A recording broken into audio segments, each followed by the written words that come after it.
अरविंद केजरीवाल जी पर हमला करने के लिए रचा जाता है, तो इस पर पूरी जांच होनी चाहिए।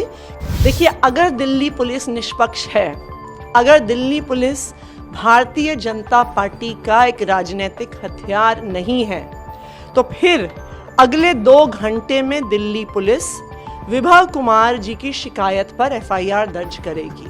ये कैसा राजनीतिक षड्यंत्र है जो बिल्कुल चुनाव के समय दिल्ली में वोटिंग से 5 दिन पहले रचा जाता है।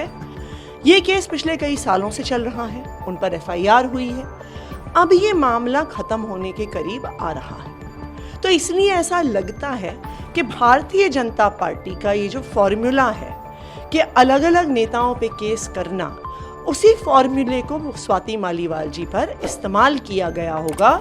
जो इलीगल रिक्रूटमेंट डीसीडब्ल्यू में केस चल रहा है, उस पर धमकी देके स्वाति मालीवाल जी से शायद ये करवाया गया है। दूसरी बात, हमने तो ये भी कहा है कि स्वाति मालीवाल जी के कॉल रिकॉर्ड्स की जांच होनी चाहिए। हमें ये विश्वसनीय सूत्रों से पता चला है कि पिछले कुछ महीनों से वो लगातार भारतीय जनता पार्टी के नेताओं से संपर्क में है। तो दिल्ली पुलिस इस बात की जांच करे कि ये कैसा षड्यंत्र है, ये कैसा राजनीतिक षड्यंत्र है जो बिल्कुल चुनाव के समय दिल्ली में वोटिंग से 5 दिन पहले रचा जाता है। आम आदमी पार्टी पर हमला करने के लिए रचा जाता है, अरविंद केजरीवाल जी पर हमला करने के लिए रचा जाता है। तो इस पर पूरी जांच होनी चाहिए कि स्वाति मालीवाल जी किस तरह से भारतीय जनता पार्टी के संपर्क में थी। भारतीय जनता पार्टी हर काम स्पष्ट तौर पे करती है।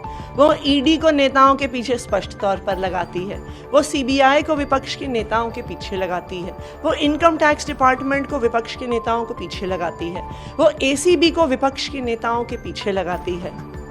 अगर भारतीय जनता पार्टी ऐसे षड्यंत्र नहीं करती तो प्रफुल्ल पटेल उनकी पार्टी में कैसे आए, छगन भुजबल उनकी पार्टी में कैसे आए, अजीत पवार उनकी पार्टी में कैसे आए, हेमंत बिस्व शर्मा उनकी पार्टी में कैसे आए।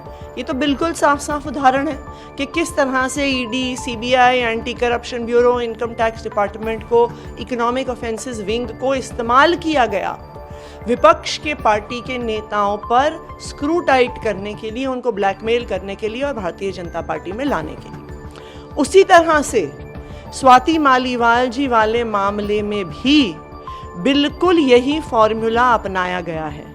स्वाति मालीवाल जी पर केस होता है, एंटी करप्शन ब्यूरो द्वारा होता है, एफआईआर होती है, उसकी जांच हो रही है और उसके माध्यम से स्वाति मालीवाल जी से ये षड्यंत्र रचाया जाता है। स्वाति मालीवाल जी को षड्यंत्र का मोहरा बनाया जाता है, जस्ट चुनाव से पहले बनाया जाता है। और अब मैं फिर से कह रही हूँ कि निष्पक्ष जांच हो जाए कि कौन किसके संपर्क में था, भारतीय जनता पार्टी के किस नेताओं से स्वाति मालीवाल जी मिली, कब मिली, फोन पे क्या बात हुई, व्हाट्सएप पे क्या संपर्क रहा, इस पे जांच हो जाए तो दूध का दूध, पानी का पानी हो जाएगा। देखिए, कल विभव कुमार जी ने एक डिटेल्ड कंप्लेंट दिल्ली पुलिस को दी है। मैं उम्मीद करती हूँ कि जितनी स्पीड से दिल्ली पुलिस ने स्वाति मालीवाल जी की एफआईआर दर्ज करी, उतनी ही स्पीड से वो विभव कुमार जी की भी एफआईआर दर्ज करेंगे। उनकी स्पीड में कोई डिले नहीं होगा, क्योंकि विभव कुमार जी ने बहुत स्पष्ट तौर पे अपनी कंप्लेंट में बताया है कि किस तरह से जोर जबरदस्ती करके, सिक्योरिटी वालों से लड़ाई झगड़ा करके स्वाति मालीवाल जी 13 मई को सुबह सुबह सीएम आवास में घुस गई। सवाल तो ये आता है, क्या स्वाति मालीवाल जी को पता नहीं था कि मुख्यमंत्री से अपॉइंटमेंट के साथ मिला जाता है? क्यों वो लड़ाई झगड़ा करके पुलिस वालों से घर के अंदर घुसी? क्यों जब पुलिस वालों ने घर के बाहर के वेटिंग रूम में बिठाया तो वहां से उठ के घर के अंदर चली गई? क्यों ड्राइंग रूम में जाके बैठ गई? क्यों ड्राइंग रूम से घर के अंदर जाने की कोशिश कर रही थी? ये कोई सामान्य घटना नहीं है। क्या मुख्यमंत्री आवास बिना अपॉइंटमेंट के जाइए, घर के अंदर घुस जाइए, घर के अंदर के हिस्से में जाने की कोशिश करिए?